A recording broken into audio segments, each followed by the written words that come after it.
पिछली कड़ी में मैंने बताया कि मैं लद्दाख में यहाँ लेह से आगे गंगलास एक जगह पड़ती है जो कि और भी 14-15 हज़ार फीट की ऊंचाई पर था। वहाँ एक माइक्रो हाइडल प्रोजेक्ट को पूरा करने के बाद मैं हवाई जहाज से दिल्ली आ गया। मैं बीच में इसमें जब मेरा स्टे जी फिरोजपुर में था तब मैं तो महत्वपूर्ण घटना घटी, मैं पिछले कड़ी में उसको उल्लेख करना भूल गया। पहली घटना तो ये थी कि जो फिरोजपुर कैंटोनमेंट था उसके आउट स्कर्ट में कुछ डबल स्टोरी बिल्डिंग बनी हुई थी और वहाँ वाटर की सप्लाई नहीं पहुँच पा रही थी दूसरी मंजिल पे। और मैं पानी का विभाग, पानी की सप्लाई कैंटोनमेंट का इंचार्ज था प्रेजेंट।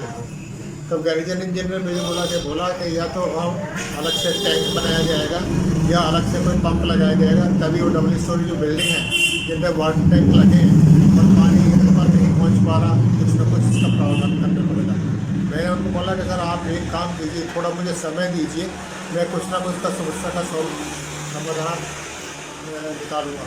तो मैंने क्या काम किया, जो हमारा ओवरहेड टैंक था, एक पंप लगा हुआ था, बड़ी हायर कैपेसिटी का पंप था। मैंने अपना कुछ दिमाग लगाया और ये सोचा कि ये पानी जो हम पंप कर रहे हैं पंप से, इसको टैंक की बजाय सीधा पाइपलाइन में डाला जाए।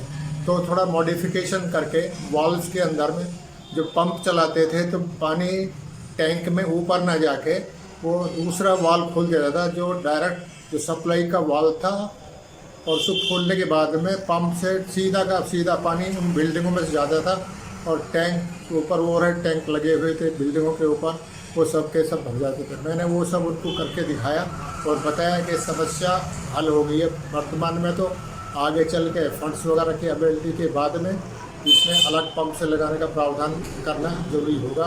लेकिन फ़िलहाल हम एक ही काम करेंगे कि सुबह के टाइम 2 घंटे और शाम के टाइम 2 घंटे पंप से डायरेक्ट पंपिंग करेंगे, जिससे वो टैंक भर जाएगा और जितने भी हमारे फौजी भाई उसमें रहने वाले हैं उन्हें पानी उपलब्ध हो जाएगा। और ये कार्य बड़ी संपन्नता से हुआ, सब आदमी बड़े खुश हुए और बहुत अच्छी तरह से संपन्न हो गया। एक घटना और घटी, जब मैं फिरोजपुर कैंटोनमेंट था तो मेरी काफ़ी पुलिस वगैरह में भी काफ़ी जान पहचान थी, क्योंकि मैं वाटर सप्लाई पूरा कैंट का देखता था।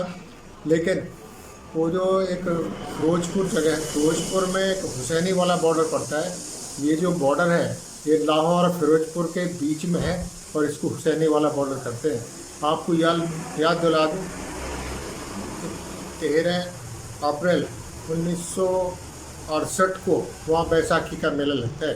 तो उस दिन मैं भी अपने के साथियों के साथ में बैसाखी का मेला देखने, जो हुसैनी वाला बॉर्डर पर लगा था, देखने गया। हुसैनी वाला बॉर्डर की और उल्लेख करूँगा उसके बारे में। हुसैनी वाला बॉर्डर पे सतलज बहती है, सतलज नदी वहाँ से बहती है, जो कि थोड़ा हिस्सा हमारे पे हुसैनी वाला बॉर्डर का है और नदी का हिस्सा हमारा है। लेकिन उसके तुरंत बाद ही वो पाकिस्तान में चली जाती है। उसके इस किनारे पे अमर शहीद भगत सिंह, राजगुरु और सुखदेव की मूर्तियाँ लगी हुई हैं। जब उनको लाहौर में फांसी दी गई थी तो उनके शवों को उठा के इस किनारे पे, सतलज के इस किनारे पे उनको मूर्ति लगाई और उनको वहाँ आम के संस्कार उनका किया गया था।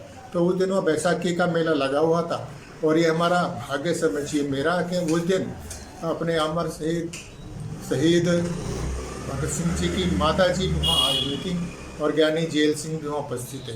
मैंने बड़े विनम्रता से माता जी का पैर छू कर के आशीर्वाद लिया, भगत सिंह जी माता जी का, और वहाँ फिर मैं अपने जेल सिंह जी से सीखते हुए घर वापस आ गया। ये घटना मेरे जीवन की एक ऐसी घटना थी जो मुझे अब तक भी याद रहती है, क्योंकि मुझे माता जी का एक बार दर्शन हो गया, मैं अपने आप को धन्य समझता हूँ। इसके बाद जब मेरा वहाँ पूरा हो गया और मैं लेह से वापस लौटा चंडीगढ़ आने के बाद में, तो मुझे सिलीगुड़ी में एक इंजीनियर्स के उसमें एक यूनिट में वहाँ ट्रांसफ़र कर दिया गया, जो सिलीगुड़ी के पास खपरेल में स्थित थी।